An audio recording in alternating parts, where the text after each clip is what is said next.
ओम। मंगलाचरण में गुरु वंदना का मंत्र नंबर 6 लेते हैं, जो कि नए फोल्डर से है। और इस नए फोल्डर में नया मंत्र शामिल किया गया है वेदों का। ओम नमो ब्रह्मादिभ्यो ओम नमो ब्रह्मादिभ्यो ब्रह्म विद्या संप्रदाय कर्तृभ्यो ब्रह्म विद्या संप्रदाय कर्तव्यो वंश ऋषिभ्यो वंश ऋषिभ्यो महद्भ्यो नमो गुरुभ्यः महद्भ्यो नमो गुरुभ्यः सर्वोपप्लवरहितः सर्वोपप्लवरहित। पप्लव मतलब उपद्रव, सभी उपद्रवों से रहित है। तो आपको मालूम है सभी उपद्रवों से रहित आत्मस्वरूप है। सर्वोपप्लवरहितः सर्वोपप्लवरहित प्रज्ञानघनः प्रज्ञानघन प्रत्यगर्थो ब्रह्मैवाहम् अस्मि। प्रत्यगर्थो ब्रह्म एव अहम् अस्मि। ऐसे बड़ा कठिन है, लेकिन अगर इसको पदच्छेद कर दीजिए तो एकदम सरल हो जाता है। ऐसे एक शब्द में है ब्रह्मैवाहम् अस्मि, और अगर पदच्छेद कर दीजिए तो ब्रह्म एव अहम अस्मि। तो अब इसका अर्थ सुनते हैं माधव भगवान से। जी भगवान। जी भगवान। मैं ब्रह्मा आदि सभी ब्रह्मनिष्ठ महात्माओं और अपने स्वरूप को जानने वाले हैं, उनको प्रणाम करता हूँ। क्या बात है। उन्होंने ब्रह्म विद्या के संप्रदाय की रचना कर दी, ऐसे महान ऋषियों की वंश परंपरा बना दी जो ब्रह्म विद्या के वेत्ता हैं। बहुत सुंदर। मैं उनको प्रणाम करता हूँ। मैं ऐसे सभी महान ऋषियों जो ब्रह्म विद्या की परंपरा में हैं, उन सभी गुरुजनों को नमस्कार करता हूँ। मैं सभी उपद्रवों से रहित परम तत्व हूँ। उस प्रज्ञान घन ईश्वर का घनी भाव जो कि अपना ही आपा है, अरे वाह। मैं वही पर ब्रह्म हूँ, ऐसा जिनसे जाना, मैं उन गुरु तत्व को प्रणाम करता हूँ। बहुत बढ़िया वंदना। और अब शांति मंत्र का मंत्र लेते हैं। शांति मंत्र का मंत्र नंबर 1, जो कि तैत्तिरीय उपनिषद में भी है, कठोपनिषद में भी है। तो आप ये जान के दंग रह जाएंगे कि यही मंत्र मांडुक्य उपनिषद में भी है, यही मंत्र श्वेताश्वतर उपनिषद में ही है, यजुर्वेद का मंत्र है।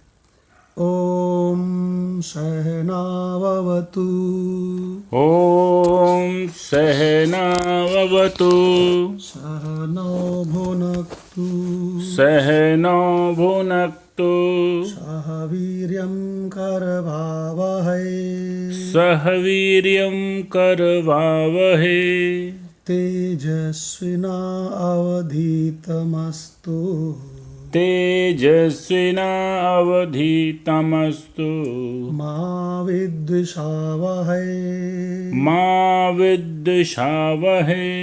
ओम शांतिः शांतिः शांतिः। ओम शांतिः शांतिः शांतिः। अर्थ आवतु माने रक्षा करें, जी। और नौ माने हम दोनों की। जी। और भुनत्तु माने भोग करें, और अवधीतम माने अध्ययन। तो इसका अर्थ निकलता है, परमेश्वर हम शिष्य और आचार्य दोनों की साथ साथ रक्षा करें।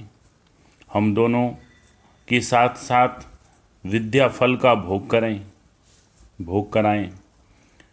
हम दोनों एक साथ मिलकर विद्या प्राप्ति का सामर्थ्य प्राप्त करें। हम दोनों का पढ़ा हुआ जो ज्ञान है वो तेजस्वी हो। हम दोनों परस्पर द्वेष कभी न करें। गीता तत्वालोक, जो कि श्रीमद् भगवद गीता की तात्विक दृष्टि से व्याख्या है, परम पूज्य ब्रह्मनिष्ठ प्रातः स्मरणीय परम विरक्त उड़िया बाबा जी के द्वारा। इसमें हम लोगों का अध्याय 14 चल रहा था और अध्याय 14 में मंत्र नंबर 25 चले क्या चलेगा, प्रारंभ होगा? जी, यहाँ से हो गया था ये। क्यों भाई राणा भगवान? गीता तत्वलोक से हो चुका है। गीता तत्वलोक से हो चुका है, यस।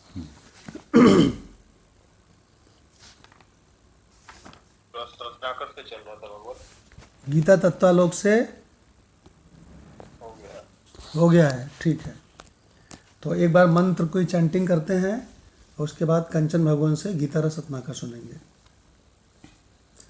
मान अपमान योह तुल्य, मान अपमान योह तुल्य, तुल्यः मित्र अरिपक्षयोः, तुल्यः मित्र अरिपक्षयोः, सर्व आरंभ परित्यागी, सर्व आरंभ परित्यागी, गुणातीतः स उच्यते, गुणातीत स उच्यते।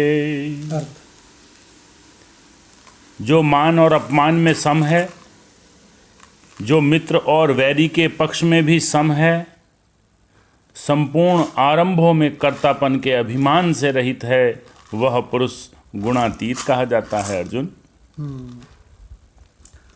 तो अब कंचन भगवान से रिक्वेस्ट है कि गीता रस रत्नाकर ले लें 14/25 का। जी भगवान, प्रणाम भगवान। जी प्रणाम।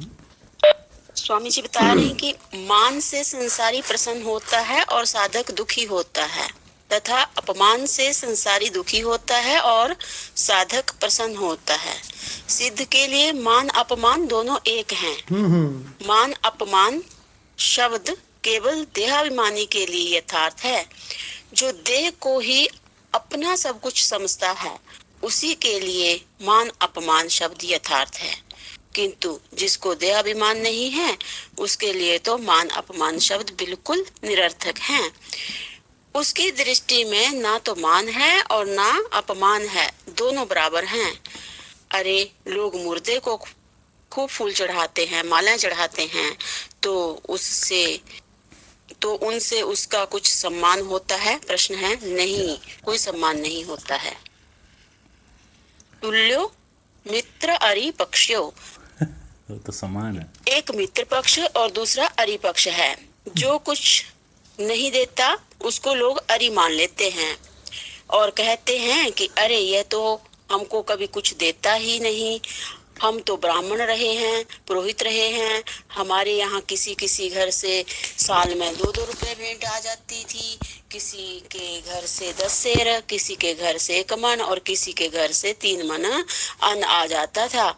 अब तो देने वालों की मौज थी, वह तो देने वालों की मौज थी कि वे दे जाते थे, लेकिन एक बार नहीं भेजे तो मालूम पड़ता था कि देखो ना, इसको तो देना चाहिए था, क्यों नहीं दिया। वह अपनी मौज से देता था और हम मान बैठते थे अपनी हकदारी। इस तरह हर साल नियम से दक्षिणा लेने वालों पर भी लेने वाला अपनी हकदारी मान बैठता है।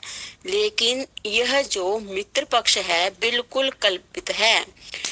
मेद्यति इति मित्रः, मेद्यति स्नेयति, जो मक्खन लगाता है, खिलाता है, उसका नाम मित्र है, और कुछ नहीं देता है, उसका नाम अरि है। इसलिए दोनों पक्षों में समान ही रहना चाहिए। शरीर का कभी रूखा रहना भी आवश्यक होता है और कभी चिकना होना भी आवश्यक होता है। दोनों बराबर भलाई करते हैं। सर्व आरंभ परित्यागी, संकल्प पूर्वक जो बड़े बड़े आरंभ किए जाते हैं, जैसे इतना चंदा करेंगे, इतना बड़ा यज्ञ करेंगे और इतना बड़ा उत्सव करेंगे, इसमें कहीं ना कुछ स्वार्थी की बात होती है। नहीं तो इतनी मेहनत कौन करे। उसमें मेहनत मजदूरी की भावना भी कहीं ना कहीं जरूर होती है। नहीं तो आदमी बड़ा आरंभ कर नहीं सकता। इसलिए यदि गुणातीत होकर रहना हो तो बड़े बड़े जो आरंभ हैं वो नहीं करने चाहिए। सर्वारंभा ही दोषेण धूमेन गिरि आवृतः। भगवान कृष्ण कहते हैं कि जैसे आग में धुआं रहता है, धुआं जैसे आग को ढक देता है, वैसे ही तुम जितना आरंभ करोगे, जितना काम बढ़ाओगे, वह दोष युक्त जरूर हो जाएगा। असल में संसार में हाँ करना दुख का मूल है और ना करना दुख से छूटने का उपाय है। इसलिए नीति नीति महावाक्य से भी बड़ा है।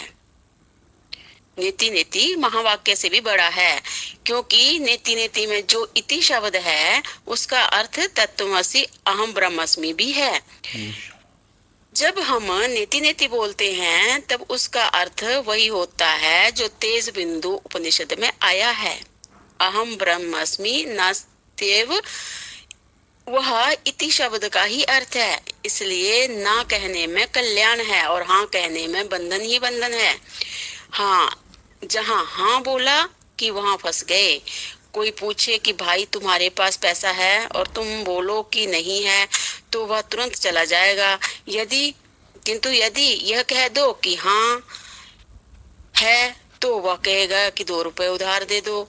फिर तुम उधार देने के बाद उसके पीछे पीछे घूमोगे कि लौटाओ। इसलिए ना में जितना मंगल है उतना मंगल हाँ में नहीं है। गुणातीतः स उच्यते। ना करते करते कभी हाँ भी हो जाए तो कोई दोष नहीं है, लेकिन हाँ करके ना करोगे तो बड़ा भारी दोष लगेगा। तुम्हारे दुश्मन बन जाएंगे लोग। दुश्मन बनाने का तरीका यही है कि पहले हाँ बोलो फिर ना बोलो और दुश्मन बना लो। लेकिन ना बोलकर कभी कभी हाँ भी कर दिया करो तो कुछ बिगड़ता नहीं है। जी भगवान।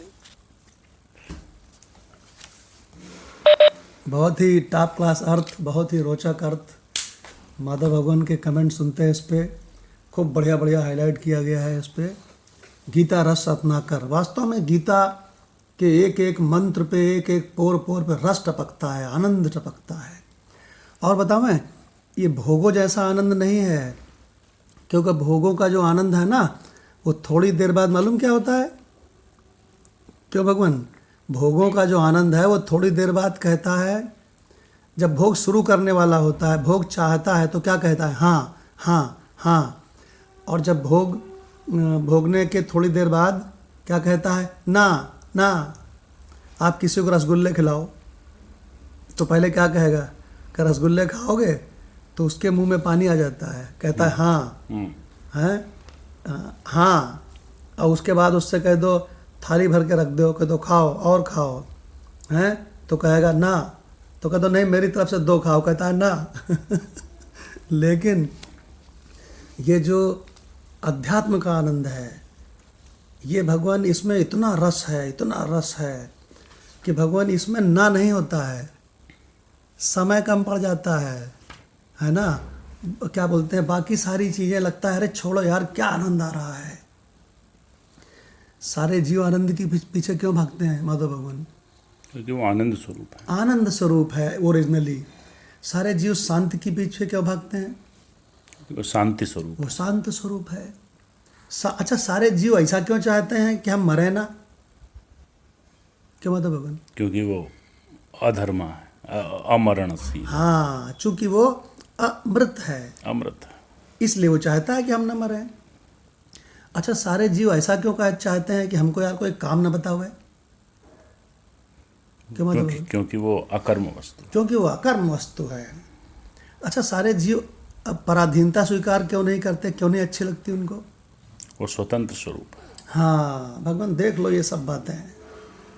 देखिए भगवान इस वाले कंचन भगवान के सत्संग में ना की वो बढ़िया महिमा आई है, तो माधव भगवान से इस पर कमेंट सुनते हैं। ये जो अभी कंचन भगवान ने पढ़ा है ना, भगवान जो इसमें जो स्वामी जी की शैली है, एक एक मुखड़े को उठाते हैं और फिर उसको एक्सप्लेन करते हैं, मंत्र और के एक उसमें एक पद को उठा के फिर चालू हो जाते और हैं। उसमें संसारी हाँ, जो हम जैसे मिक्स लोग हैं, कई बार संसार में भी प्रवृत्त हैं और ग्रस्त लोग हैं, उनके लिए भी उसमें इतना बड़ा ह्यूमर डाल देते हैं कि वो ब्रह्म विद्या को ऐसे रस वाला बना देता है। हाँ। जबकि लोग कहते हैं कि इसमें तो रस ही नहीं है यार, क्या है तुम एक ही बात कहते हो। अरे बहुत मूर्ख है जो कहते हैं रस नहीं है। तो स्वामी जी को पढ़िए तो आपको रस ही रस छलकेगा। हाँ, तो इसमें एक तो उन्होंने शुरू में मुर्दे की बात कही है कि मतलब ऐसा है, ऐसे हैं हम तो सम्मान जैसे मुर्दे का हो रहा है तो उसको क्या फर्क पड़ रहा है, कोई चादर चढ़ा रहा बढ़िया वाली और कोई चादर चढ़ा खराब वाली, तो उसको क्या मतलब है।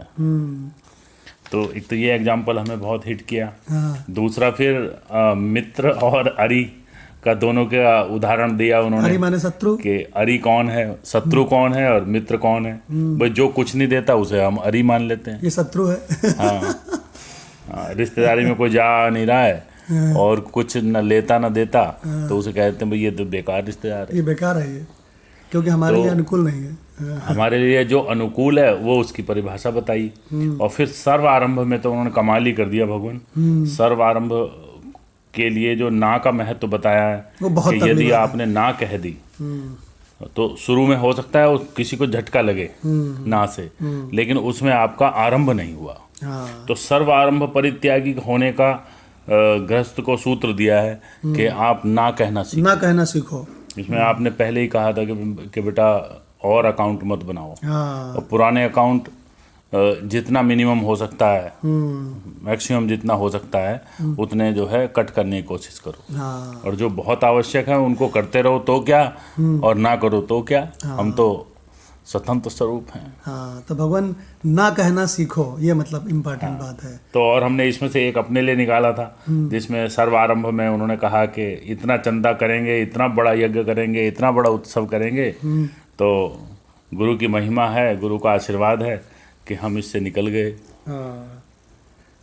कल और शाम तो को सर पे जैसे वो कबीर जी कहते हैं कि मोरी भला हुआ मोरी भला हुआ मेरी गगरी गगरी फूटी, मैं पनिया भरन से मैं चंदा करन से छूटी। तो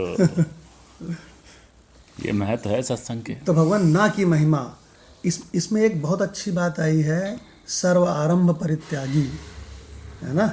ये भगवान बहुत बढ़िया बात है। अपने अकाउंट्स धीरे धीरे बंद करो। क्यों बंद करो? यही अकाउंट्स खोल खोल करके ही तो संसार में फंसते हैं।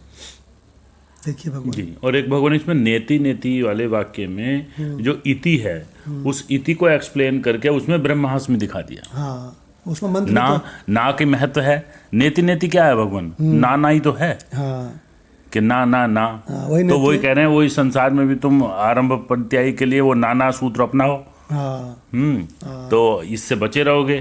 और जो इति है वो तो अहम ब्रह्मास्मि है। वो किसी ने हमसे कहा, मतलब एक नई दृष्टि दे दी नेति की। हाँ, किसी ने हमसे कहा कि आप इसमें बाबा को बड़ा महत्व देते हैं, नाना से कहते हैं नाना से छूटो। तो हमने कहा नहीं, हमने कहा वो एक दृष्टि है, और दूसरी दृष्टि से कि नाना को सबसे ज्यादा महत्व है। नाना बहुत इंपॉर्टेंट है, नाना कहते रहो तो बोले तो क्यों? फंसोगे ही नहीं। तो हमने कहा इसलिए महत्वपूर्ण है क्योंकि प्रारंभ में व्यतिरेक पढ़ाते हैं कि अन्वय? व्यतिरेक पढ़ाते हैं कि नहीं? व्यतिरेक पढ़ाते हैं। तो व्यतिरेक में क्या है? नाना। ना। बोले ये शरीर आत्मा है, बोले ना। तो बोले ये अम्मा जी का शरीर आत्मा है, बोले ना। तो बोले अच्छा पिताजी का होए, तो बोले ना। तो बोले गुरु जी का शरीर होए, बोले ना। ये सब प्रकृति है। तो कहने लगे कि ये ना ना कब तक करवाओगे?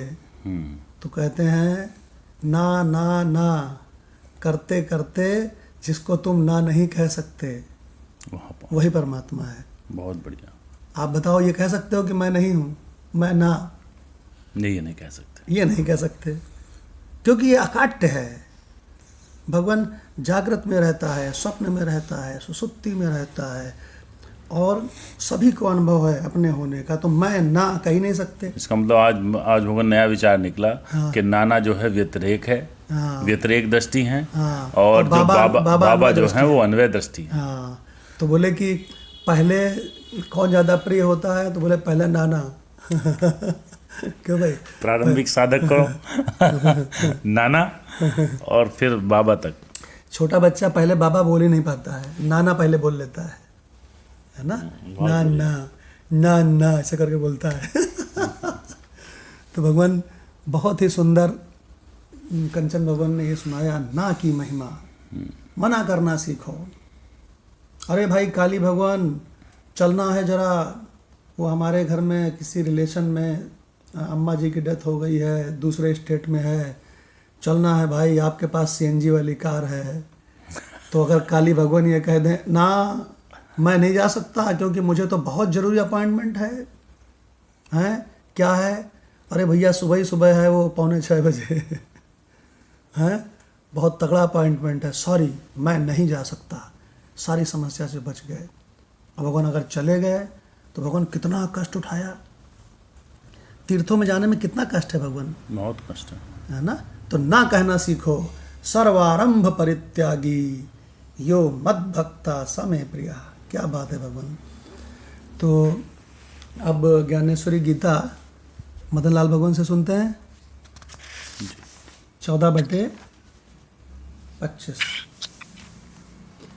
प्रणाम भगवान। प्रणाम भगवान। भगवान अभी जो उन्होंने पढ़ा है अभी कंचन भगवान ने, इसमें व्यवहारिक शिक्षा देखा जाए तो बहुत सुंदर है भगवान। वास्तव में एक बार मैं PWD में था, तो मेरी शादी भी नहीं हुई थी, तो एक कॉन्ट्रैक्टर ठेकेदार थे, उन्होंने कहा है गुप्ता जी, यदि आपने किसी को पैसा दे दिया है तो आप भूल जाइएगा, जिस दिन मांगने जाएंगे उसी दिन आपकी दुश्मनी हो जाएगी।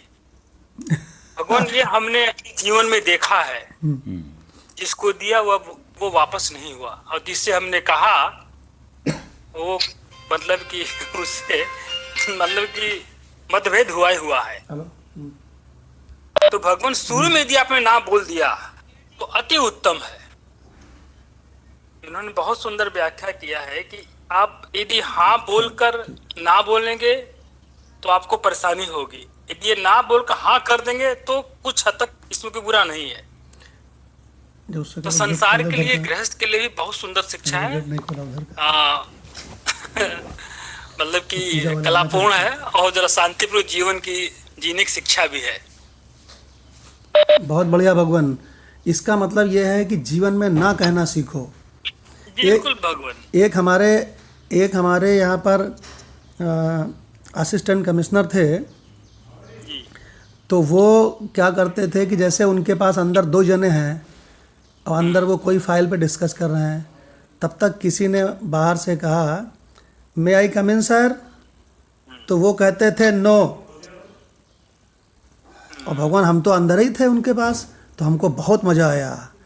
हम कहा यार कितना बढ़िया बात है यार, कितनी बढ़िया बात है कि उन्होंने कह दिया नो। इसके बाद फिर एक मैडम आई और उन्होंने दरवाज़ा खोला, और दरवाज़ा खोलने के बाद वो भगवान 2 कदम अंदर आ गई। अब 2 कदम अंदर आ करके वो मतलब वो मैडम ये सोच के थोड़ी आई थी कि हमको सर मना कर देंगे, तो मैडम ने दरवाज़ा खोला, मे आई कम इन सर कहते हुए 2 कदम अंदर आ गई। तो भगवान मेरे सामने की बात है, वो असिस्टेंट कमिश्नर ने कहा नो, मैडम वापस चली गई भगवान वहाँ से। तो इसका मतलब भगवान नो कहना सीखो। कोई कह दे अरे आप क्या हमारा ये काम करवा सकते हैं, तो भगवान अगर आपने नो कह दिया तो उसी जगह कहानी ख़त्म, फिर आराम से ब्रह्म विद्या का आनंद लो।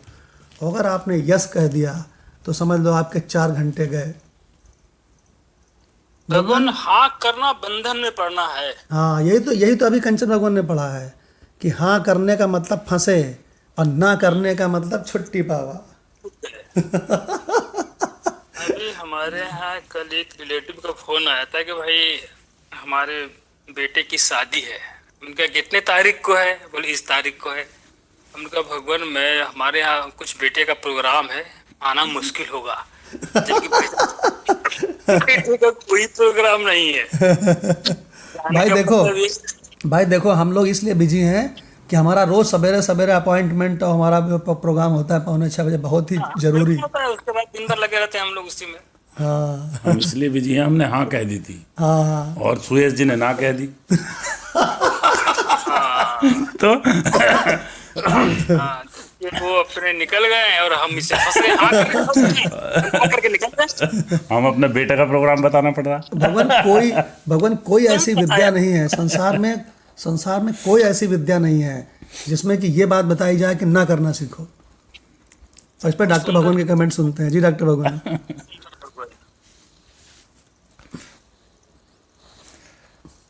जी भगवान प्रणाम। प्रणाम भगवान।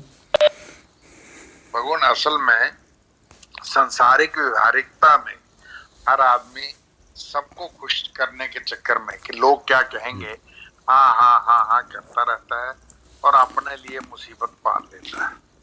बाद में मेरे ख्याल में मेरे समेत शायद 80% लोग घर आके कहते हैं यार बेकार गए, क्या फायदा था जाने का, नहीं जाते तो ज्यादा अच्छा था, ये नहीं खाते तो ज्यादा अच्छा था, ये उसकी बात नहीं मानते तो ज्यादा अच्छा था। पर पता नहीं क्यों संसारिक दूसरे को खुश करने के चक्कर में मुंह से हाँ ही निकलता है, ना कर ही नहीं पाते हैं किसी को। परंतु यहाँ स्वामी अखंडानंद जी ने बिल्कुल व्यवहारिक शिक्षा विधि, जैसे मदन लाल जी ने बताया, मदन लाल भगवान ने बताया कि क्लियर है कि आपको ना कहना आना चाहिए। ना कहो, हाँ कभी कभार आपका मन करे, ना करने के बाद भी आप हाँ कर दो तो वो फिर भी हर्षित हो जाएगा। वो जी फिर भी भगवान, ठीक है, बिल्कुल सही आपने कहा। कि अच्छा तो ये खुश हो ये जाएगा। कहते थे कि मैं नहीं आऊंगा, पर आपने सरप्राइज दे दिया, आप 1 घंटे बाद पहुंच गए तो बहुत खुश हो जाएगा। मेरे इनविटेशन पे इन्होंने ना तो कर दिया था पर आ गए, बहुत खुश हो जाएगा। पर ना कहना आना चाहिए। ये आजकल नई जनरेशन में हम के मुकाबले, शायद आप लोगों में मैं वेदांत से हट के बात कर रहा हूँ, संसार की नई जनरेशन में ये ट्रेट आ गया है। वो बिल्कुल स्ट्रेट फॉरवर्ड है। यदि उन्हें नहीं पसंद है कोई चीज तो वो कहेंगे नो, और हम लोग व्यवहारवश हम फिर भी कहेंगे चलो हाँ थोड़ी सी ले लेते, मलाई मक्खन लगा। थोड़ा सा कर लेते, उससे चाहे हमारा पेट ही खराब हो। पर नई हाँ। जनरेशन ये डॉक्टर भगवान बिल्कुल सही कह रहे हैं कि नई जनरेशन में लड़के हैं, उनसे कहते हैं चलो शादी में चले तो कहते हैं मैं नहीं जाऊंगा। समझे? साफ साफ मतलब इतना तगड़ा कहते हैं कि फिर कोई कह ही नहीं पाता है। बोले मैं नहीं जाऊंगा, मुझे पढ़ना है। और चाहे भले ही उसके बाद में बैठ करके वो अपना यूट्यूब में पिक्चर देखें, चाहे अपना कोई इंटरव्यू देखें, कुछ भी करें, लेकिन वो कहता है मैं नहीं जाऊंगा। तो भगवान ना कहना भगवान इसमें एक और कमी हुई, जी वो भगवान। अच्छी चीजों को भी ना कहने लगे। है। अच्छी चीजों को भी ना कह दिया। हाँ कहते भैया गीता का एक मंत्र देख ले कि ना। ये बात अच्छी है। तो भगवान हम आपको एक एग्जांपल देते हैं। गुरु भगवान तो खूब ना कहते थे, हमने खुद देखा है। गुरु भगवान के पास ये था। गुरु भगवान हर चीज़ को, जैसे किसी ने कहा अरे जरा आप हम लोग के संग चलिए, तो उन्होंने कहा मैं नहीं जा सकता क्योंकि मेरी बहुत ज़रूरी मीटिंग है ऑनलाइन। समझे? तो कहने अच्छा नहीं, तो ये ठीक है। हमारी बहुत बड़ी कमी थी, तो ये थोड़ा सुधर रही है, आपके सानिध्य में रहेगी। माधव भगवान हमसे कह रहे थे एक दिन कि भगवान मैं किसी को ना नहीं कह पाता हूँ, तो कह पाता था तो इससे बड़ा परेशान रहता था। तो कहने अब मैं ना कहना सीख गया हूँ भगवान, अब हमको बड़ा आनंद आने लगा है। तो भगवान मैं राजीव अग्रवाल की बात बता रहा था कि राजीव अग्रवाल के पास में एक फैक्ट्री थी जिसमें जो है वो मिलता था, क्या बोलते हैं, बेड शीट बहुत सुंदर मिलती थी। तो राजीव अग्रवाल के पास नेचुरली जब बेड शीट की फैक्ट्री किसी इंस्पेक्टर के चार्ज में होगी तो उसको लोग कहते थे यार हमको दिलवा दो, हैं यार हमारे यहाँ शादी है, हमको ज़रा 10 बेड शीट दिलवा दो। तो भाई साहब वो ऐसा बढ़िया, ऐसा साफ साफ ना करता था राजीव अग्रवाल, एकदम साफ साफ कह देता था नहीं दिलवा सकता। तो बोले कि क्यों? तो कहने लगा ये साला फैक्ट्री वाला जितनी भी रिजेक्टेड बेड शीट्स हैं ये हम लोगों को देता है, उनको मालूम है कि हम लोग कम पैसे देंगे। तो बोले मैं तुमको ये दिलवा करके ज़िंदगी भर का आपेस नहीं लेना चाहता, और भगवान बिल्कुल साफ ना कर देता था। और एक बार हमने देखा ये चला रहा था स्कूटर से, तो हम कहा भैया वो क्या है इसमें पीछे? अरे कहन कुछ नहीं, हमने भगवान हम तो मित्र हैं, हमने देख लिया खोल के ज़बरदस्ती। बेडशीट तो उसमें बेडशीट थी, 4 बेडशीट बहुत बढ़िया बढ़िया। तो हमने कहा ये कहाँ ले जा रहे हो? पता रहे कुछ नहीं वो किसी को देना था। हम कहा तुम कब से देने लगे बेडशीट? अपने ले जा रहा था। देखो भगवान सारे झंझट ना कहा, झंझट खत्म। तो भगवान आज कितनी बड़ी शिक्षा मिली, ना कहना सीखो। हमने भगवान कई बार ना और हाँ कहने में बहुत दिक्कत है, तो मैं एक काम करता हूँ, विचार करेंगे, जैसा समय होगा वैसे करेंगे। अब अपने हिसाब से डिसाइड करना है, जाना है नहीं जाना, क्या करना है। अच्छा विचार करेंगे, नहीं विचार करेंगे कहिए, बाद में ना कर दीजिए। हाँ, अपने आप ही हो जाता है। हाँ। समय मिला विचार करेंगे, कोई और अपॉइंटमेंट हुआ तो। विचार तो बाद में कीजिएगा, पहले ही ना कर दीजिए। अरे बार कई बार आपने पत्नी को ना कहा, नहीं दिन भर खाना ना मिलेगा। हाँ करेंगे ना तो ठीक रहेगा। नहीं एक बात और आपने कहा है कि बच्चे तुरंत ना कर देते हैं, अब लेकिन भगवान क्या हो रहा है, यदि आप कहेंगे तो ना कर देंगे, और यदि उसके फ्रेंड कहेंगे ना तो शायद वो ना करें। आज के ट्रेंड बिल्कुल सही हो गया, भगवान बच्चे स्ट्रिक्टली एकदम ना, हम नहीं जाएंगे। तो भगवान कुल मिला के माधव भगवान ने जो बात कही थी कि क्या बोलते हैं, मैं पनिया भरन से छूटी। नहीं स्वामी जी तो देखो हम पे कृपा कर रहे हैं। हाँ। कृपा इस तरह से है ये कि अगर हम ऐसे संसार की बहुत सारी चीज़ें चलेंगी सामने आएंगी, और अगर यदि हम ना नहीं कह पाए तो हमारा समय उनके शिष्यों का समय उसी में जाने वाला है। हाँ। जब उसी में जाएगा तो हम कैसे हालात शांति पढ़ पाएंगे? नहीं पढ़ पाएंगे। जब समय हमारे पास है ही नहीं। 8 घंटे आपने ड्यूटी करनी है, 8 घंटे आपने सोना है, 2-3 घंटे आपने खाना है, फिर उसमें जो बचा तुमने आरंभ नए निकाल लिए, तो वो ब्रह्म विद्या के लिए समय कहाँ मिलेगा? यस। तो इसको इस दृष्टि से देखना है। और कि अपने कल्याण के लिए और बड़ी इसमें थिन लाइन है हाँ ना में, इसमें काफ़ी डिस्कशन हो सकती हैं, लेकिन वो हमारा समय बचाना चाहते हैं ताकि आप सही जो परम उद्देश्य है उसमें वो समय हमारा इन्वेस्ट हो सके। अरे भगवान गुरु भगवान साफ साफ कहते थे कि अभी वही लोग आ रहे हैं, मना किया और छुट्टी पावा। भगवान बहुत बढ़िया सूत्र है, मना किया और छुट्टी पावा। तो भगवान असल में भगवान ये सारा खेल, असल में ये सारा खेल महत्व बुद्धि का है।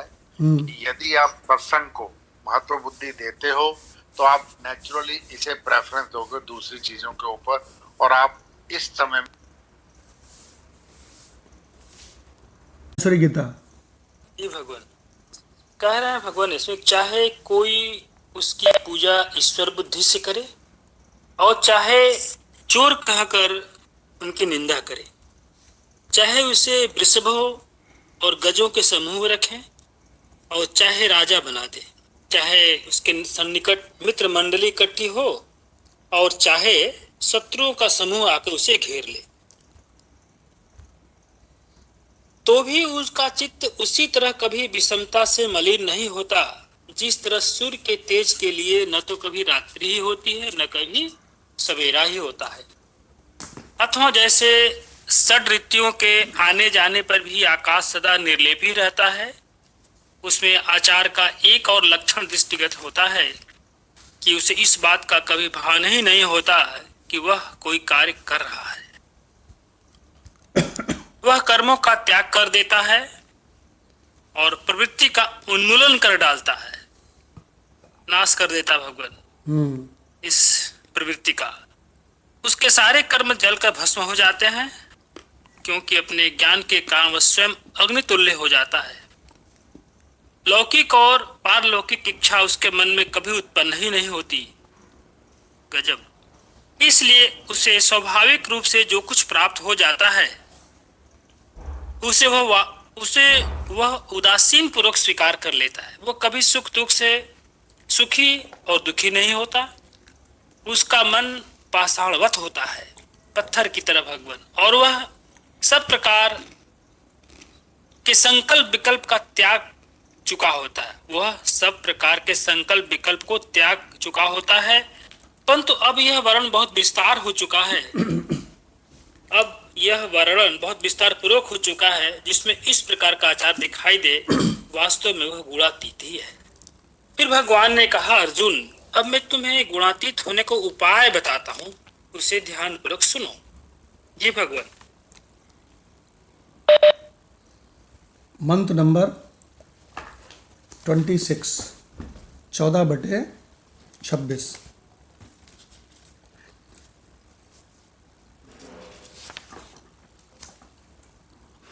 मां च यः अव्यभिचारेण माम च य अभिव्याचेरण व्यभिचार बोलते हैं ना, अव्याभिचारेण करेक्ट।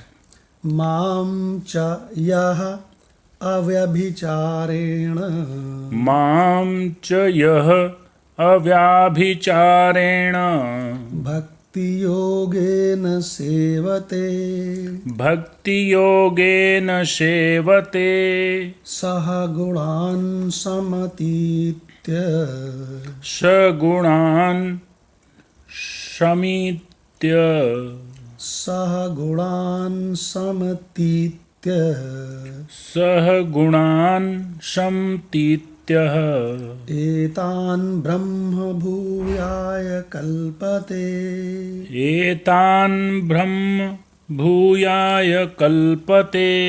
संस्कृत के मंत्रों को पढ़ने का एक बहुत बढ़िया सा तरीका है। वो क्या है, जैसे आप अपनी कार को जब ज़्यादा भीड़ होती है तो क्या करते हो, बहुत धीमे चलाते हो, क्यों भगवान? जी। बहुत धीमे धीमे रेंग रेंग के चलाते हो। वैसे ही कठिन मंत्र आवे तो एकदम स्लो हो जाओ। सह गुणान समतीत्य एतान, इतना स्लो हो जाइए कि आपका सही हो जाएगा, है ना भगवान? तो अब इसका भगवान ये बहुत अच्छा मंत्र है, क्योंकि भगवान इसमें गुणातीत होने का उपाय बता रहे हैं। इसका मतलब भगवान की गीता की क्या शिक्षा है कि तीनों गुणों से किसी तरह छुट्टी पाओ, केवल तमोगुण से नहीं, केवल रजोगुण से नहीं, सत्वगुण से भी छुट्टी पाओ। जी। ये गीता का मुख्य संदेश है भगवान। और ये जो सत्वगुणी लोग हैं ना भगवान, ये भगवान बड़े मूर्ख होते हैं। हमसे कई सत्वगुणी लोग मिले, कहने लगे सत्वगुण ही तो जीवन में सबसे बड़ी चीज़ है।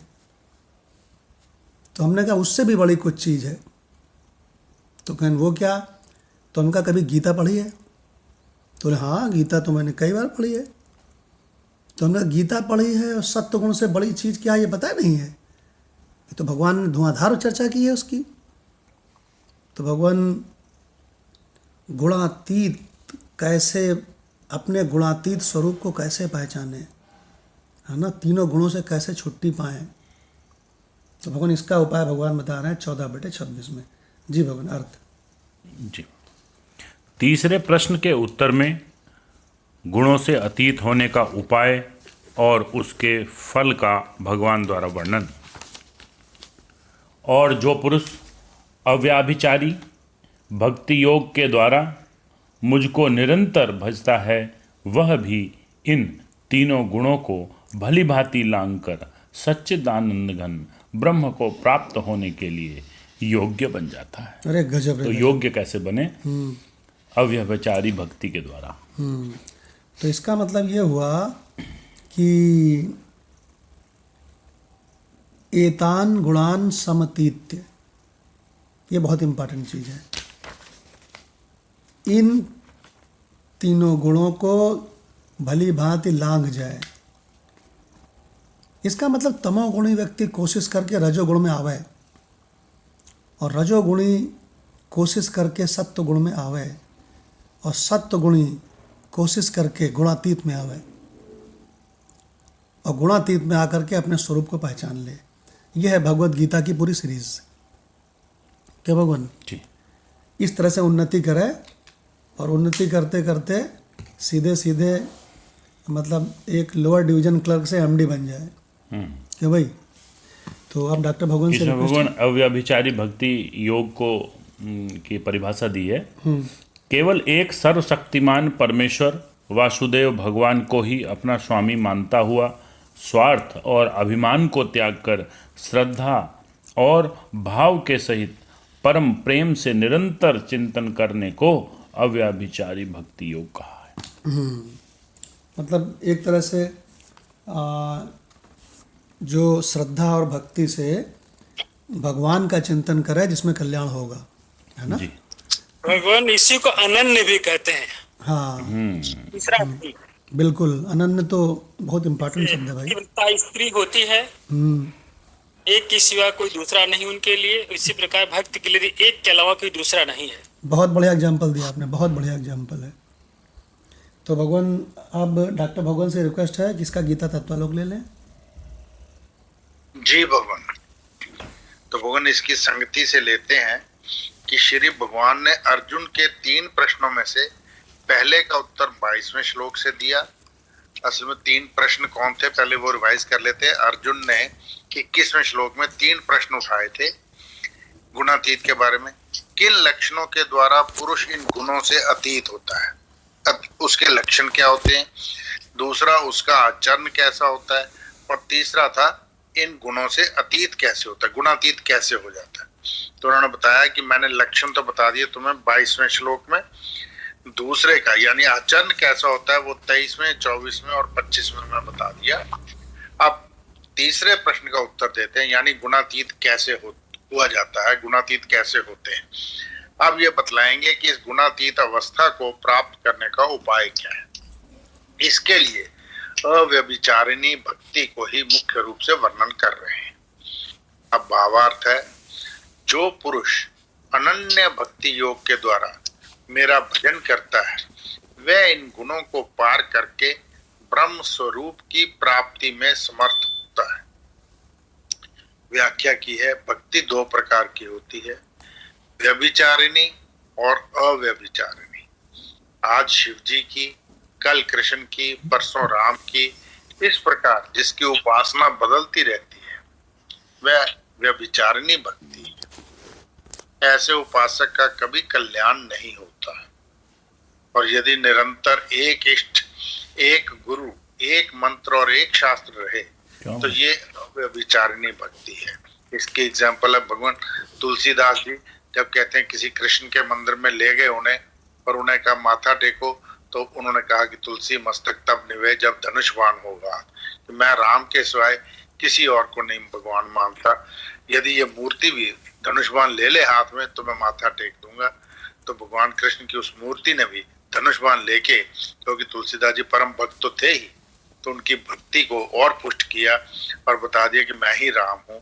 तो उसने धनुषबाण हाथ में ले लिया। बहुत अच्छा एग्जाम्पल दिया है कि कृष्ण ने कहा अरे मैं ही तो राम हूँ, तो उन्होंने धनुषबाण ले लिया। क्यों भगवान, कितना सुंदर एग्जाम्पल है। जी भगवान।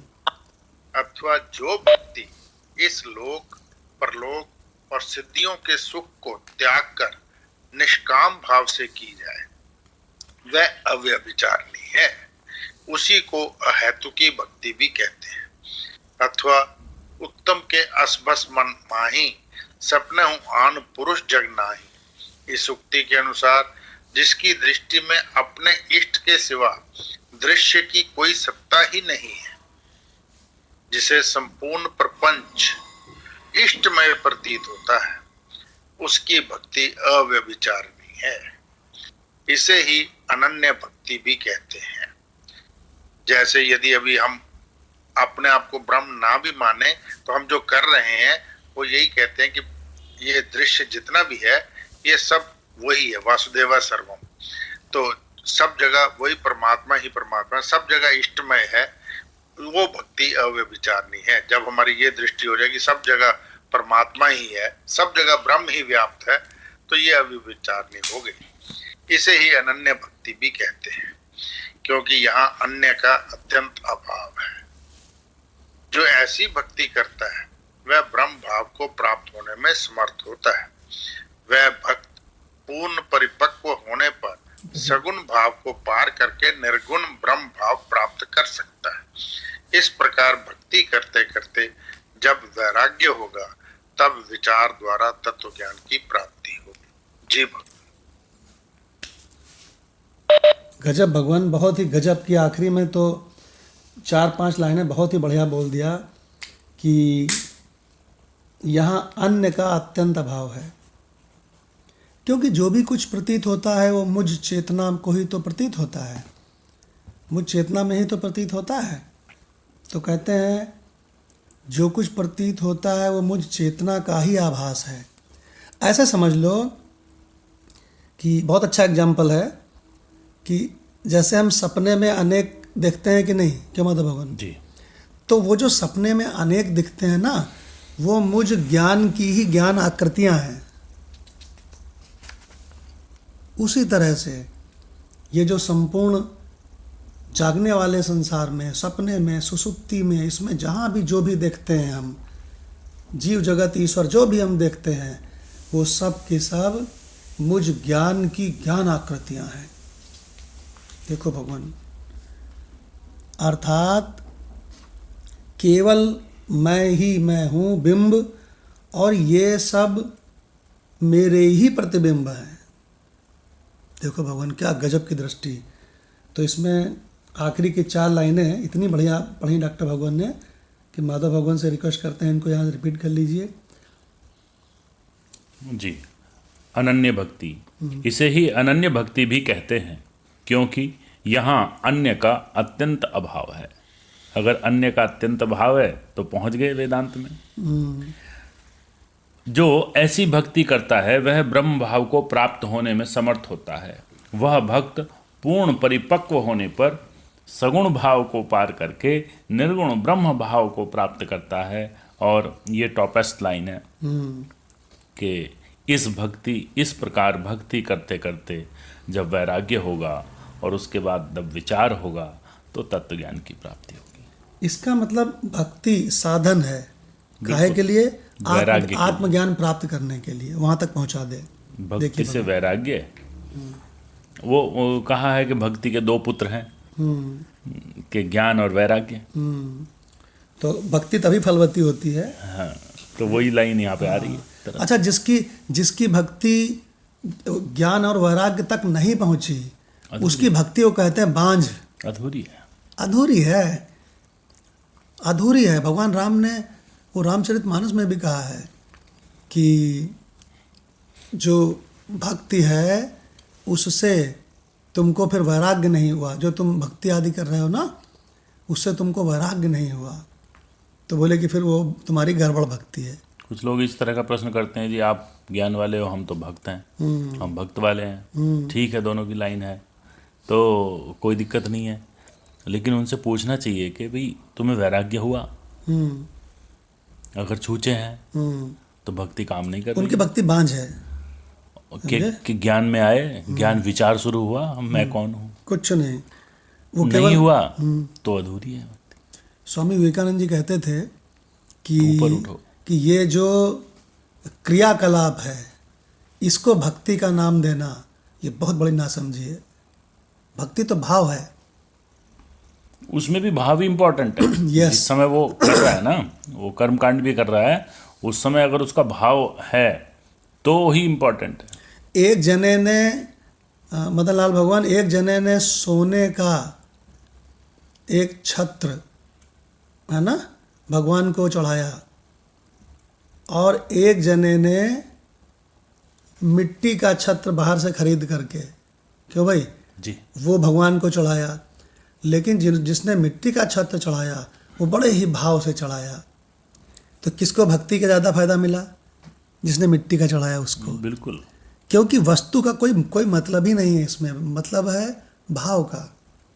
देखिए कितनी इंपॉर्टेंट लाइन है। आजकल तो ये चीज़ भी आउटसोर्स कर देते हैं लोग कि भैया इतने मंत्र पढ़ने हैं तो भैया वो आउटसोर्स कर दो, वो लोग पढ़ जाएंगे जाके। तो उसमें कुछ भी नहीं मिला। अच्छा, जो ना तो भाव मिला, ना क्रिया मिली, ना कुछ मिला। वो भाव भी आउटसोर्स कर दिया पैसे से। ये कितनी गलत बात है कि क्या बोलते हैं कि हमारी जगह तुम भक्ति कर लो। अपने आप तो ड्यूटी गए हैं, वो वहाँ पे पंडित जी जो है 10 जो है उनके लिए मंत्र पढ़ रहे हैं। बड़ा आश्चर्य है भगवान, बड़ा आश्चर्य है। तो अब गीता रस रत्नाकर, कंचन भगवान से रिक्वेस्ट है कि गीता रस रत्नाकर ले लें, इसका 14/26। जी भगवान, देखो, भगवान ने पहले तो गुणातीत होने का उपाय बताया कि आत्मा करता नहीं है, गुण ही करता है। तब त्वम पदार्थ प्रधान गुणातीत होने का उपाय है। भगवान कहते हैं कि न अन्यम गुणेभ्य कर्तारम यदा दृष्टानुपश्यति। तुम हो दृष्टा और गुण ही है कर्ता। गुणेभ्यश्च परम वेति आत्मनम। मैं दोनों से परे हूँ, लेकिन तुम इस तत्व से बहुत ज्यादा प्रेम नहीं करना, क्योंकि बहुत तत्व भी दुखदाई हो जाता है। जो अत्यंत तत्व प्रेमी है वह अंत में दंभाकार परिणाम को प्राप्त होता है, क्योंकि वह निरंतर तो रहेगा नहीं, और जब नहीं रहेगा तब भी दिखाना पड़ेगा कि तत्व बना हुआ है। अब जो तत्व पदार्थ प्रधान उपाय है वह यह है कि परमात्मा भी गुणातीत है और आत्मा भी गुणातीत है। इसलिए गुणातीत परमात्मा में वृत्ति लगाओ, तब भी गुणातीत हो जाओगे, और गुणातीत आत्मा में स्थित हो जाओगे, तब भी गुणातीत हो जाओगे। असल में आत्मा परमात्मा दोनों शब्दों का अर्थ गुणातीत ही है। यदि कोई कहे कि हम भक्ति योग से भगवान की सेवा करेंगे और गुणातीत हो जाएंगे, तो हम बोलते हैं कि नहीं हो जाओगे, नहीं होगे। क्यों नहीं होगे? इसलिए नहीं होगे कि भक्ति योग कभी रहेगा कभी नहीं रहेगा। जब नहीं रहेगा तब भी मानोगे कि भक्ति योग है। हफ्ते में एक दिन गिरजाघर में जाकर प्रेयर कराते हैं और भगवान के भक्त बन जाते हैं। थोड़ी देर के लिए हाजिरी दे आए और बोले कि भक्तराज हैं। नहीं, तब कैसे? अव्यभिचारेण भक्ति योगेन। देखो, भक्ति योग में व्यभिचार न हो। व्यभिचार कब नहीं होगा? यदि पत्नी अपने पति की गोद में सोएगी तब तो व्यभिचार नहीं होगा, और अपने पति की गोद को छोड़कर किसी दूसरे की गोद में जाकर सो जाएगी तो व्यभिचार हो जाएगा। इसी तरह जब हम चाहेंगे कि हमारा भक्ति योग भगवान के प्रति अव्यभिचारी हो, तो जब तक आत्मा के अतिरिक्त परमात्मा रहेगा तब तक भक्ति योग अव्यभिचारी होगा ही नहीं। छोड़ छाड़ कर भक्ति योग लौट आएगा। बार बार अन्य के प्रति किया हुआ भक्ति योग लौट आएगा। इसलिए प्रत्येक चैतन्य आवेदन जब परमात्मा होगा तब अविविचारी भक्ति योग होगा, और तब तुम गुणातीत तो हो ही जाओगे। सह गुणान समतीत आत्म ब्रह्म भूयाय कल्पते। गुणों का अतिक्रमण होकर ब्रह्म भूयाय कल्पते, ब्रह्म भावनाय कल्पते। वह ब्रह्म हो जाएगा। होने के अर्थ में ही ब्रह्म भूयाय बोलते हैं। अब यह प्रश्न उठा कि आपकी भक्ति करेगा अव्यभिचारी और होगा अपना, यह तो कोई कायदा नहीं, कोई न्याय नहीं। वह तो जिसकी भक्ति करे वही होना चाहिए उसे। भक्ति करेंगे भगवान की और हो जाएंगे ब्रह्म। इसका अर्थ है कि ब्रह्म और भगवान एक ही होने चाहिए। एकत्वम स्थापितम चेत कहिर भगवत भक्त ब्रह्म भूयाय कल्पते। यदि ब्रह्म और भगवान में एकत्व स्थापित है तब तो भगवत भक्त ब्रह्म हो जाएगा और ब्रह्म भक्त भगवान से मिल जाएगा। ये त्वम अक्षरम निर्देश्यम अव्यक्तम पर्योपासते सर्वत्र गम अचिन्त्यम च कूटस्थम अचलम ध्रुवम ते प्राप्नुवन्ति मामेव भक्तम एव। असल में श्री कृष्ण का यह जो माम है यह बड़ा गड़बड़ अध्याय है। कभी तो महाराज अपने को यदुवंशी मानकर माम बोलते हैं और कभी पांडवों का संबंधी मानकर अहम बोलते हैं। कभी मनुष्य रूप से अपने को अहम बोलते हैं, कभी विषव रूप से अहम बोलते हैं, कभी ब्रह्म रूप से अहम बोलते हैं और कभी सर्वात्म रूप से अहम बोलते हैं। अरे ऐसा लगता है कि इनको किसी भी चीज को अहम कह देने में कोई डर ही नहीं है। इनके अहम के सिवाय दूसरी कोई चीज है ही नहीं। भगवान बोले कि क्या बोलते हो, जो मेरी भक्ति करेगा वह ब्रह्म हो जाएगा। भगवान बोले कि क्या बोलते हो, जो मेरी भक्ति करेगा वह ब्रह्म हो जाएगा। हाँ हाँ ऐसा बोलो, क्योंकि जिसको हम ब्रह्म बोलते हैं वह मुझ में ही प्रतिष्ठित है। ब्रह्मणो ही प्रतिष्ठिति अस्मि इति प्रतिष्ठा। वहाँ ब्रह्म कहाँ रहता है महाराज? बोले कि प्रत्येक चैतन्य वेदन ब्रह्मणो ही प्रतिष्ठितम अहम। मैं जो प्रत्येक चैतन्य हूँ, कीट से लेकर हिरण्यगर्भ पर्यंत का जो प्रत्येक चैतन्य मैं हूँ, वही ब्रह्म की प्रतिष्ठा है। अब इस प्रसंग में फकड़ी बात आपको सुना देता हूँ। यहाँ ऐसे तो सभी तरह के लोग हैं, हर तरह के श्रोता हैं, पर जो फक्कड़ लोग हैं उनको इसका मजा आ जाएगा, दूसरे लोग शायद नहीं समझेंगे। एक बार श्री उड़िया बाबा जी महाराज से किसी ने कहा कि यह तो भक्ति शरीरधारी जीवात्मा है, वह समष्टि उपाधिधारी ईश्वर का संकल्प है। समष्टि ईश्वर ने व्यष्टिधारी जीव को अपने में धारण कर रखा है। इस पर उड़िया बाबा जी महाराज ने कहा कि नहीं, ऐसा नहीं है। तब क्या है?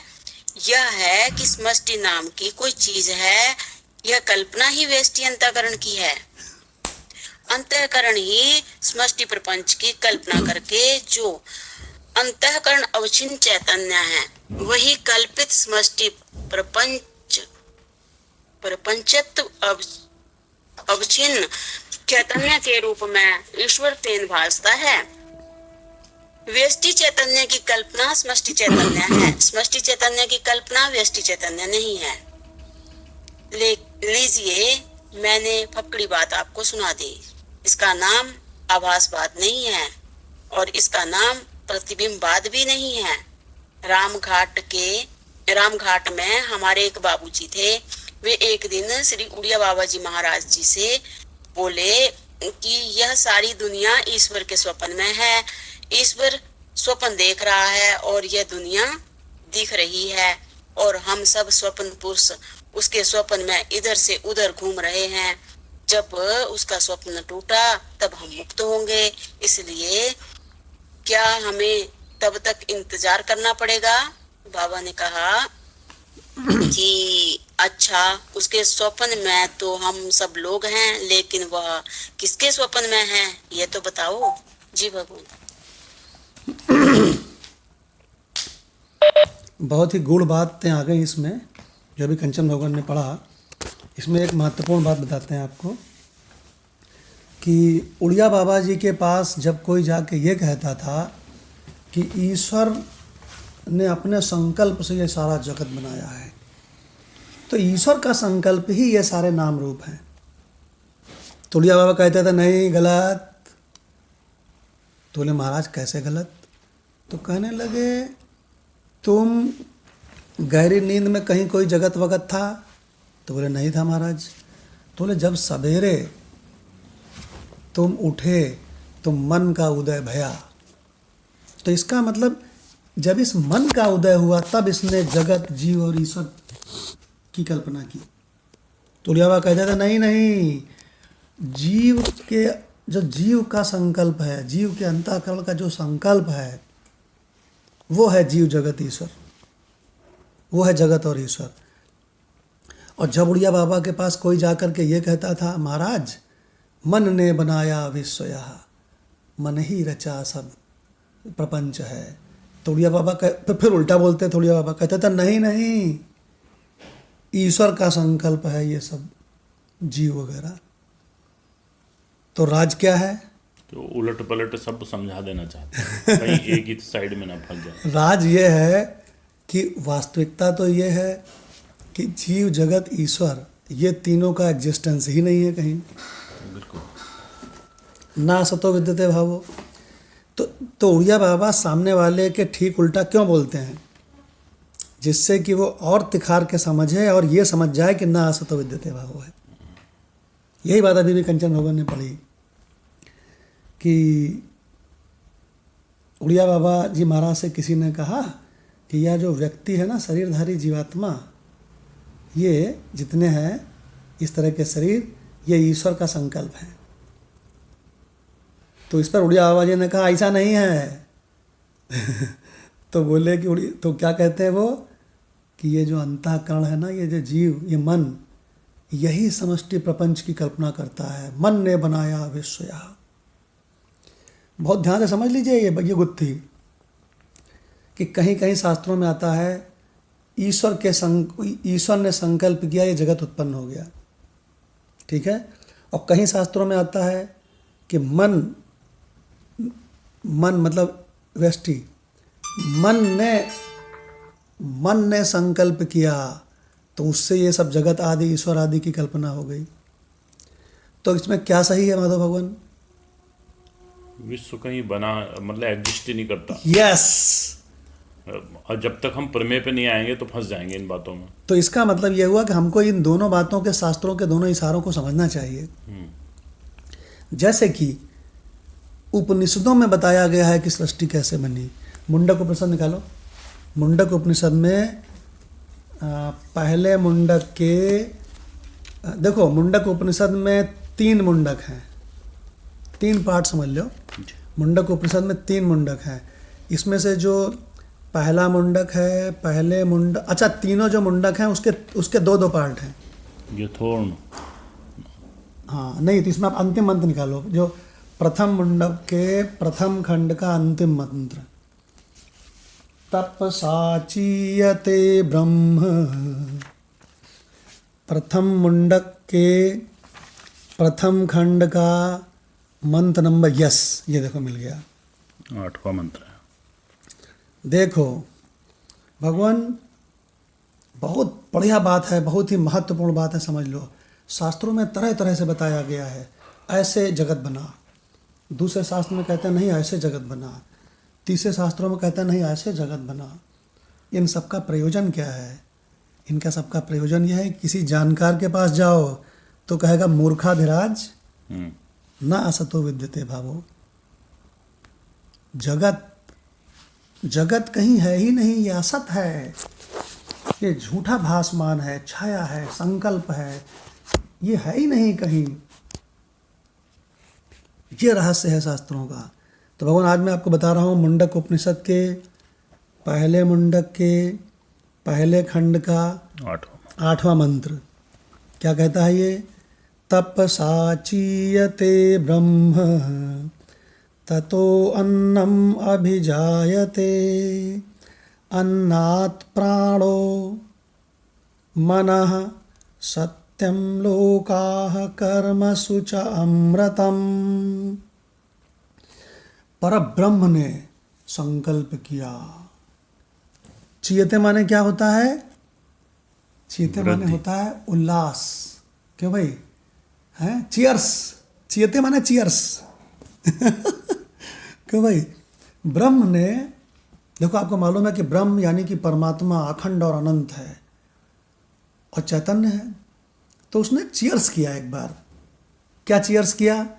चीयर्स किया कि अपने संकल्प में देखा कि जल ही जल है, जल ही जल है। उसमें ब्रह्मा बैठा हुआ है कमल पत्र पे, पद्म पत्र पे, ब्रह्मा तैर रहा है। ये संकल्प किया तो उधर ब्रह्मा बड़ा परेशान हो गया कि मैं कौन हूँ, कहाँ से आया हूँ, किस लिए आया हूँ, मुझको किसने उत्पन्न किया। ब्रह्मा बड़ा परेशान हुआ। तो ब्रह्मा जब बहुत परेशान हुआ तो उसने क्या किया? उसने तपस्या करी। क्यों भाई? बड़ी तगड़ी तपस्या करी। तो जब तपस्या करी तो ब्रह्म ने मालूम क्या कहा? चीयर्स। ये यहाँ पे लिखा है तपसा चीयते ब्रह्म। ब्रह्म के चीयर्स में जो ब्रह्मा भासमान हुआ, उसने क्या की? तपस्या की। और उसके बाद उस ब्रह्मा को भगवान ने बताया कि तू सृष्टि बना। ततो अन्नम अभिजायते। यहाँ पे अन्नम का मतलब प्रकृति लेना। क्यों भाई? मूल प्रकृति। और इसी मूल प्रकृति से फिर क्या हुआ? अन्नात् प्राणो। इस अन्न से प्राण उत्पन्न हुआ। यहाँ प्राण से मतलब समष्टि प्राण लेना है। उससे फिर मनः, मनः का मतलब यहाँ पे समष्टि मन लेना है। सत्यम लोकाः कर्म सुचा अमृतम। और ये सृष्टि पूरी की पूरी बन गई। क्या भगवान जी? अब अगर आप उपनिषद के इस मंत्र से ये कह दोगे कि अरे गजब रे गजब, ऐसे सृष्टि बनी है, तो भगवान जहाँ दूसरी तरह से सृष्टि शास्त्रों में बताई है वहाँ से भेद हो जाएगा, विरोध हो जाएगा। लेकिन जब किसी जानकार के पास जाओगे तो कहेगा बच्चों, उपनिषदों में भांति भांति तरीके से बताई गई है, सृष्टि ऐसे बनी, और हर जगह अलग अलग तरीका बताया गया है। उसका माता भगवान क्या प्रयोजन है? राणा भगवान से पूछते हैं, राणा भगवान क्या प्रयोजन है उसका? जी भगवान, भांति भांति से करने के से ये प्रयोजन है भगवान की, जिससे बंदे के अंदर जिज्ञासा उत्पन्न हो भक्त के अंदर कि भाई इसमें ऐसे बताया, इसमें ऐसे बताया। और जब ये जिज्ञासा उत्पन्न होगी तो फिर वो अपने की वास्तविकता क्या है इसकी खोज में निकलेगा, इस पे विचार करेगा। करेक्ट, बहुत सुंदर। जब वो कंफ्यूज हो जाएगा, अरे बाप रे, उपनिषद में लिखा है कि ब्रह्म ने चीयर्स किया तो प्रकृति बन गई। अब भगवान लिखा है तपसा चीयते ब्रह्म ततो अन्नम अभिजायते। अन्नात् प्राणो, प्राणो मनः सत्यम लोकाः कर्म सुचामृतम। और भगवान जब इसका रहस्य जानोगे तो इतना मजा आएगा कि सृष्टि ऐसे बनी ये सत्य है कि वैसे बनी ये सत्य है। भगवान वेदांती जानता है कि अरे मूर्खाधिराज, तुम्हारे स्वप्न जगत की बिल्डिंग है लल्लू मिस्त्री ने बनाई कि रमेश मिस्त्री ने बनाई? तो कहता है बिल्डिंग कल्पित है।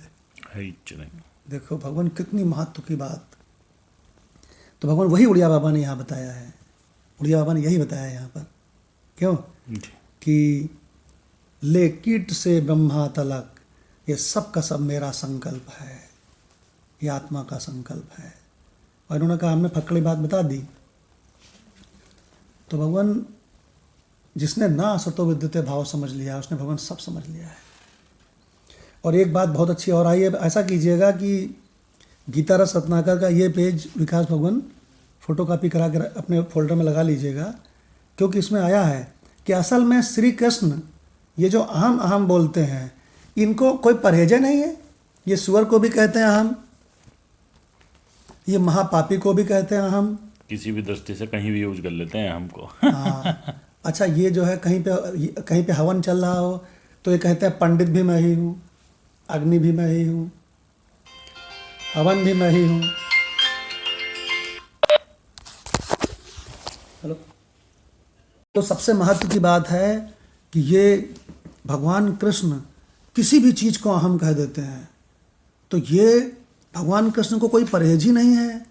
अहम क्रतुः, अहम यज्ञः, अहम स्वधः, अहम औषधम, मंत्रो अहम अहमेवाज्यम, अहम अग्नि, अहम होतम। भगवान ये ब्रह्मा को भी मैं कहते हैं और ये नाली के कीड़े को भी अहम कहते हैं। तो भगवान इसका राज वेदांती जानते हैं। जो स्वरूप को पहचानता है वो भगवान, इसके पास ये सारी गुत्थी सुलझी हुई है। ना असतो विद्यते भावो। तो भगवान ये कंचन भगवान ने इतना बढ़िया पेज पढ़ा है कि इसको तो कायदे से कल दोबारा से पढ़ना चाहिए भाई, समझे। ये पेज जो है ना, इसी पेज से कल शुरू करेंगे 534 जी। तो अब भगवान 1 मिनट के लिए हम लोग अपने स्वरूप में बैठेंगे और इसके बाद हम लोग सत्संग समाप्त करेंगे। अपने अनंत स्वरूप में, जिस चेतना में, अरे तुझ चेतना में ये सब जागृत स्वप्न सुसुप्ति बारी बारी से भासती है। तो अपने उसी अधिष्ठान में बैठना है भगवान 1 मिनट के लिए। अनंत अधिष्ठान।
भगवान कृष्ण ने भगवत गीता में बताया कि मैं और कोई नहीं तुम्हारा आत्मा हूँ।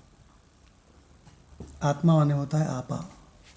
अहम आत्मा गुडाके सर्वभूता से स्थिता।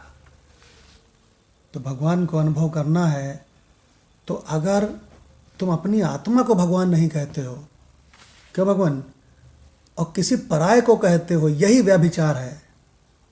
अभी अभी ये इसमें सत्संग में पढ़ा गया है कि पत्नी अपने पति की गोदी में सोए तो कहते हैं व्यभिचार नहीं है, और पत्नी अगर किसी दूसरे मर्द की गोदी में सोए तो कहते हैं व्यभिचार है। क्यों भगवान? तो परमात्मा, अगर कोई बंदा आपसे कभी जीवन में कहे कि आत्मा ही परमात्मा है, मैं ही परब्रह्म हूँ, तो समझो वो अव्यभिचारी भक्ति वाला है। और कोई भगवान को भगवान दूसरे, क्यों भगवान, अपने से अलग किसी और को बता भाई भगवान, यही व्यभिचारिणी भक्ति है। बहुत बढ़िया। ओम शांति शांति शांति।